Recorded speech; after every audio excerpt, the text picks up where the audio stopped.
رکھائے جا، آگے قدم بڑھائے جا، یعنی زبان حال سے کہہ دے کہ ہاں ستائے جا۔ وہ یہ کرتا ہے، وہ یہ کرتی ہے، اسے یہ نہیں آتا، اسے یہ نہیں آتا، اسے وہ یوں سناتی ہے، وہ یوں سناتا ہے، وہ یوں کرتی ہے، وہ یوں کرتا ہے۔ یہ آج کے اخلاق ہیں۔ کوئی آنکھ ایسی نہیں ہے جو خوبیاں ڈھونڈے۔ جس آنکھ کو دیکھو اس میں دوربینیں فٹ ہیں عیب پکڑنے کے لیے۔ کاش کوئی آنکھ ہوتی جو خوبیاں دیکھتی، کوئی زبان ہوتی جو خوبیاں بولتی۔ ہائے ہائے، اللہ درجے بلند کرے سعید احمد خان رحمت اللہ علیہ۔ مولانا سعید احمد خان، ایک شخص میری زندگی میں آیا، یہ سارا مضمون میں اس کی صحبت سے سمجھا ہوں، کتابوں سے نہیں سمجھا۔ مجھے کتابیں زبانی یاد تھیں، میں کتابوں کا حافظ تھا، لیکن اللہ کی قسم میں مضمون کتابوں سے نہیں سمجھا۔ یہ میں اس بندے کی صحبت سے سمجھا کہ اخلاق سیکھنے پڑتے ہیں۔ اخلاق سیکھنے کی چیز ہے، یہ پڑھنے سے نہیں آتے، یہ پڑھانے سے نہیں آتے۔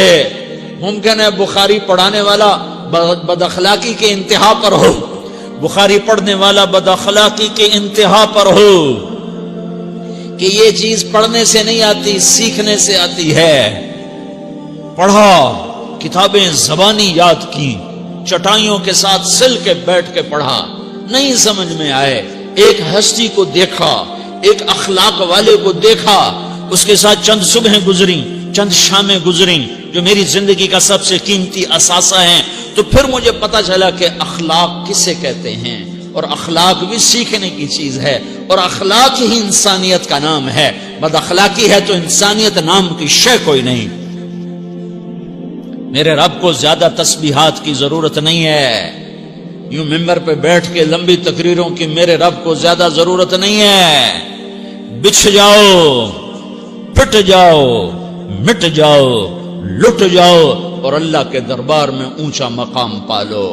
لوگوں کی سہنا سیکھ لو، لوگوں کے زخم سہنا سیکھ لو، لوگوں کی لگائے ہوئے نشتر، لوگوں کے لگائے ہوئے زخم چھوڑ دو رسنے کے لیے، چھوڑ دو گھاؤ بننے کے لیے، چھوڑ دو انہیں گہرا ہونے کے لیے۔ یہ جتنے گہرے ہوں گے اتنا تم اللہ کو محبوب نظر آؤ گے۔ تو بچا بچا کے نہ رکھ اسے، تیرا آئینہ ہے وہ آئینہ کہ شکستہ ہو تو عزیز تر ہے نگاہ آئینہ ساز میں، اسے ٹوٹنے دو۔